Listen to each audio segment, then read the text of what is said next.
Tomidi Dignan. Voici un produit nouveau qui va régler bien de problèmes. Il s'agit de la semoule de banane fabriquée à Toumoudi avec de la banane très mûre et du manioc. Explication avec la sous-préfète centrale de Toumoudi.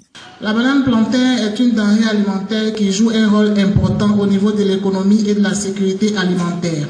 Avec une production annuelle d'environ 1 624 354 tonnes.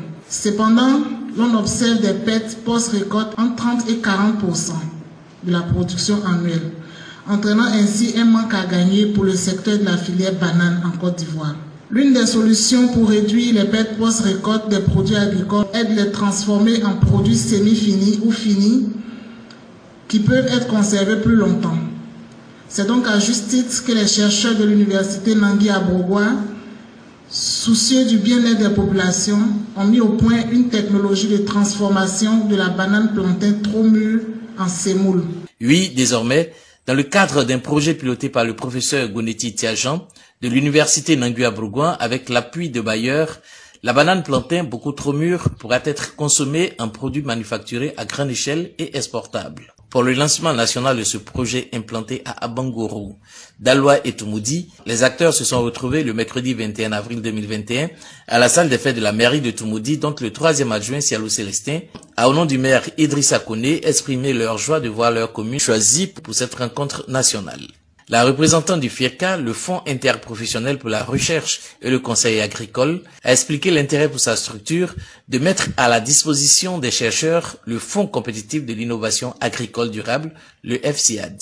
Nous avons jugé utile de sélectionner ce projet-là parce que aujourd'hui en Côte d'Ivoire, la banane est une denrée périssable, c'est vrai, mais on avait constaté qu'il y avait trop de pourriture quand on était en saison de pleine production de bananes. Et avec ce procédé qui a été trouvé par l'université Nangui à Brogua et les techniques ancestrales, et on peut dire qu'aujourd'hui, nous avons quand même pu faire les formations au niveau de tous les bénéficiaires, tous les matériels ont été installés.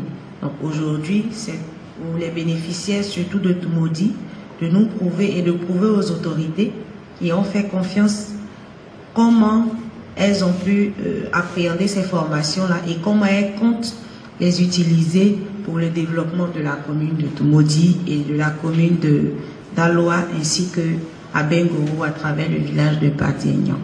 L'unité de production de la semoule de banane est prête à Toumoudi. Elle est basée au quartier résidentiel et a été visitée par les officiels. La coopérative agricole Les Moissonneurs de Toumoudi, qui compte plus de 4000 membres, a été retenue pour ce projet. La présidente des Moissonneurs revient sur le choix de leur coopérative pour cet important projet. Ils ont parcouru le fichier du ministère de l'Agriculture et ils ont vu les moissonneurs.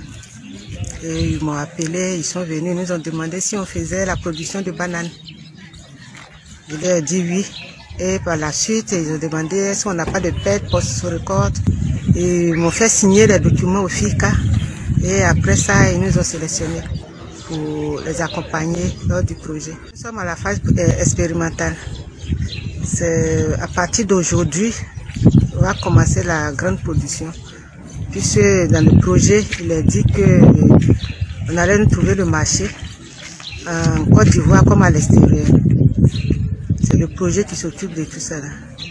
Donc après le lancement, vient la phase de commercialisation.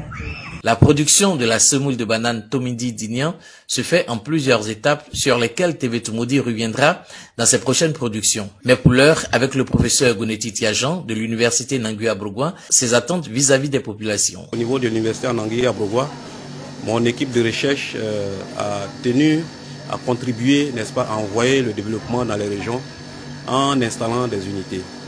Alors, il revient à la population de pouvoir maîtriser cette technologie de sorte à produire ce produit-là pour que, en retour, ils puissent améliorer leurs revenus. Donc je les encourage eux-mêmes à adopter la technologie et également à acheter ce produit pour que cela puisse leur profiter et améliorer leurs conditions de vie. Dans les champs, laboratoires et bureaux, ces hommes et ces femmes sans tapage travaillent au développement de la Côte d'Ivoire et nous nourrissent et nous mettent à l'abri de la famine. Grâce à eux, le succès de ce pays pourra toujours reposer sur l'agriculture.